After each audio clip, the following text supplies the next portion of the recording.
Hello and welcome back. I hope that you are well. Today I have some footage of me doing this illustration of a cheetah, and it was all done in Clip Studio Paint. I'll try and leave the brushes that I used in the description, but I can't remember all of them off the top of my head. I wanted to try out some different methods and techniques this time with this piece, including using textures in the background. If you haven't seen my work before, I am interested in both traditional and digital illustration, drawing and painting, and I'm still trying to look for what I like for my own style in digital painting. So I'm currently exploring quite a lot of different techniques and styles and things like that, but also trying to carry over the things that I am interested in traditional as well. So I really like line work, which you can see in the process of this. I do colour some of the line work, especially in the grass, and then I leave the cheetah just black line work in this to try and make it pop out.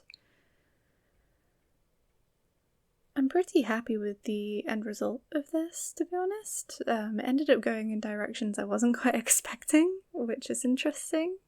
I do definitely think there's a certain truth to the whole happy accidents thing, but you can only find those accidents by being willing to experiment and try new things and make mistakes and things like that. So this piece I had a lot of fun with. I especially love how the textures of the grass came out towards the end. It wasn't what I envisioned at the start of this at all, so it's really interesting seeing how it all comes together. At the start of this video, I'm showing you some of the real-time footage just to show you how slow illustrating and painting can be, and how methodical I can be with slowly looking through all of the line art and checking where things need cleaning up and things like that. And I want to show you that because I do feel, especially for beginners, some people fall into the trap of thinking that they're working way too slow. They're not going as fast as all of these other people. They're comparing themselves in a negative light to things that they might see online. And all of us work at different speeds to start with. Especially beginners, you're going to be slower. And I'm still quite new to digital, especially in comparison to traditional, so it is a slower process for me as I'm getting used to it. And you might only get faster the more and more you practice. But another thing I want to bring up is that artists work at different speeds, and it's perfectly fine if you're a slow painter or illustrator. It's perfectly fine if, for you and how you make art, it's fine if your pieces take you 30 minutes. It's fine if they take you 30 hours. It's whatever works for you, your style, and where you're at in your learning journey as well. So as we get into the second half of the video, I'm going to show you the time-lapse, the full time-lapse of the illustration from start to finish. And this is one of the exporting options from Clip Studio, because you can make time lapses within Clip Studio. And the exporting option I chose was the length all, and the length came out to just over 4 minutes, I think. So the second half of the video is showing you the full 4 minutes of the time lapse. And you can see just how fast it goes in comparison to how slow some of the real-time footage was. The real-time footage did cover probably the slowest phase for me, which is the like painting and cleanup phase. Sketching can be a lot faster for me. Line art can vary depending on the details involved and things like that. But let's talk a little bit more about the illustration itself. So I knew I wanted to do a big cat hiding in some grass, and originally I thought I was going to do a lion, but a cheetah really called to me for some reason, and I'm glad I went with the cheetah in the end.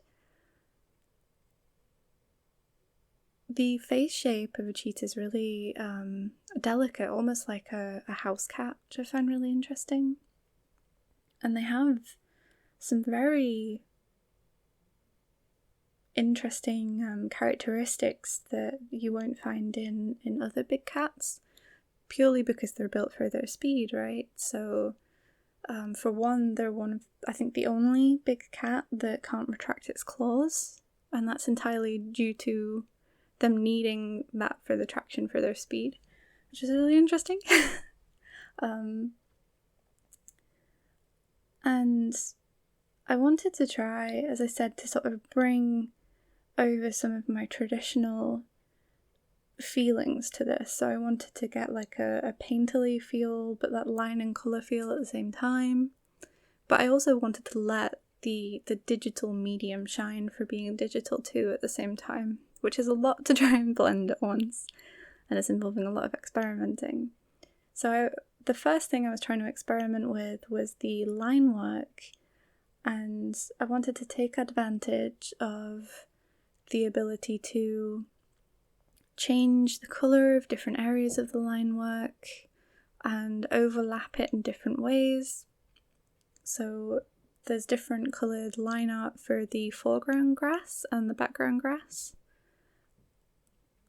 And then I wanted to make the digital element shine in how I painted the grass, because it's a very different technique to how I would do it with, say, watercolour and ink. And it's come up with a really beautiful effect. I really like how the grass looks, especially against the texture of the background that I used. I also took advantage of the gradient map, I think that's the tool it's called in Clip Studio, to sort of give the warm sunset glow over the whole piece, which is really evident when you see the finish at the end, which I'll show you the piece when it's finished at the end of the video. And yeah, overall I'm quite happy. It took me a while to mess around with different things with this. I'm not sure how long this actually took me, because I worked on it over the course of about a week and a half here and there, so like not every day. It's difficult to think off the top of my head how many hours it took me, but you can kind of gauge from the real-time footage like how long some of it takes. I did the full piece in Clip Studio from start to finish, including the sketch, because sometimes I do like to do the sketch traditionally and then bring it over into Clip Studio.